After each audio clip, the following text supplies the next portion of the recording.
sure who that is. Red button up in the top, Cam. The wind beats, I presume it's down. Oh, you worry me. I could have done all that myself.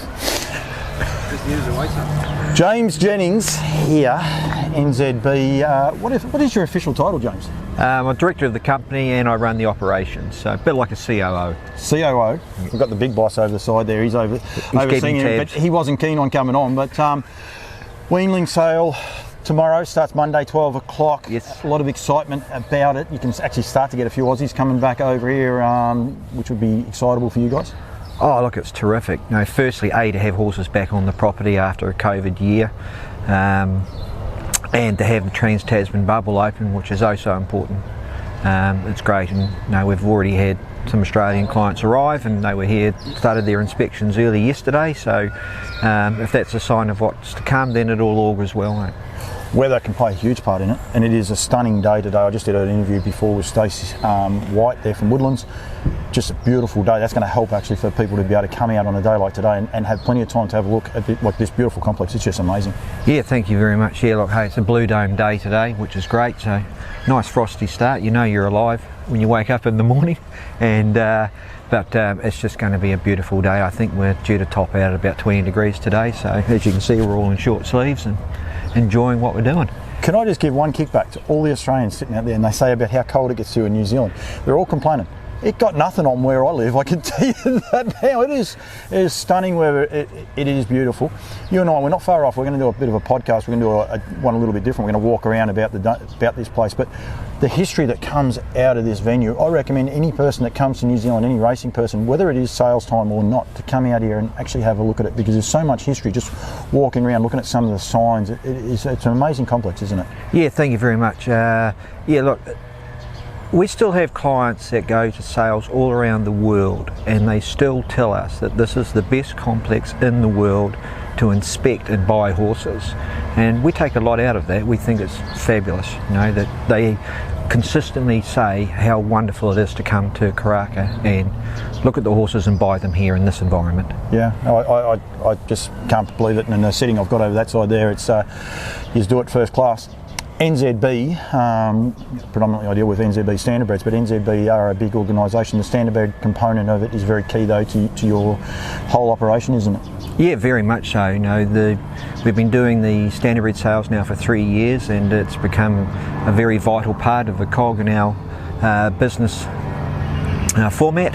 I think if you look at New Zealand bloodstock, where we sit here right now, I don't think you'll find a more diverse company that specialises in bloodstock in the world. Yep. Not only do we do Standardbreds and Thoroughbreds, but we also have our own air freight division, insurance division, finance and leasing division. So, and there's no other bloodstock company in the world that has that many aspects. So we've got our core is a single product.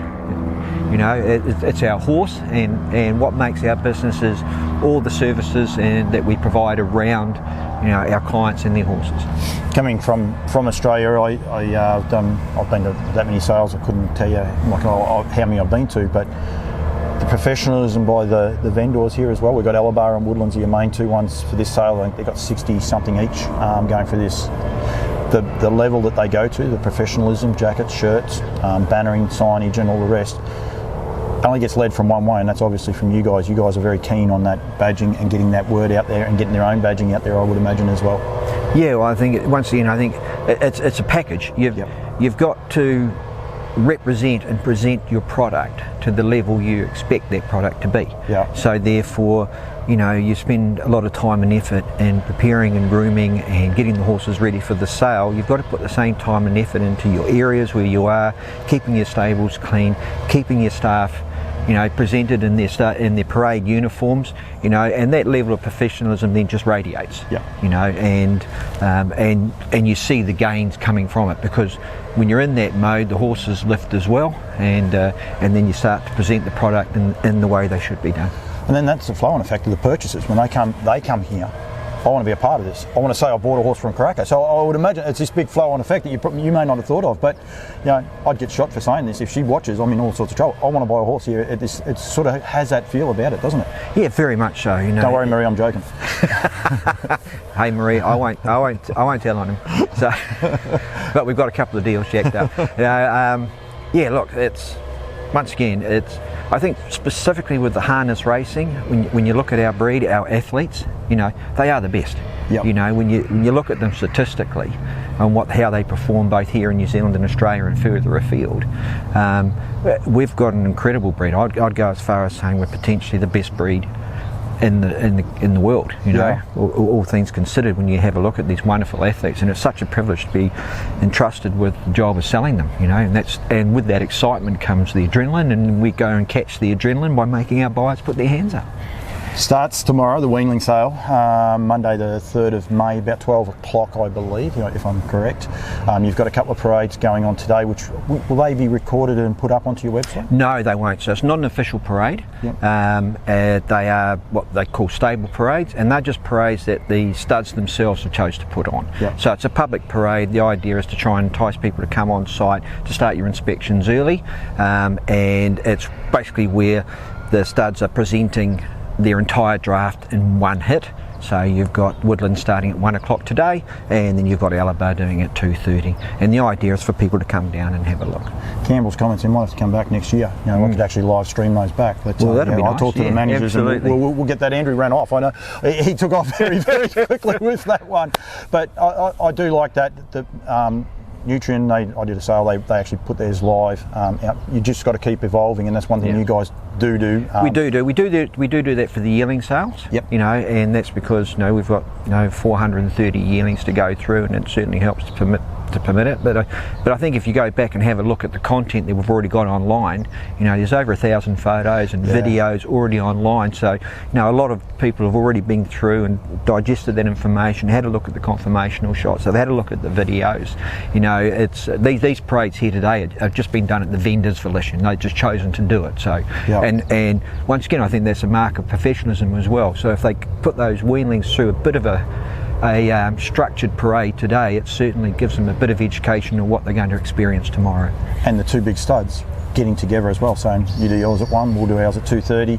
People are going to be here for about 3 hours at most seeing that parade if that's all they want to be able to, but they're going to be able to look at it. So instead of one saying, we'll do ours at 10 and we'll do ours at 3, people have got that opportunity for being here for a smaller time. It does. They're working together, and it flows wonderfully well from barn to barn. Which is key.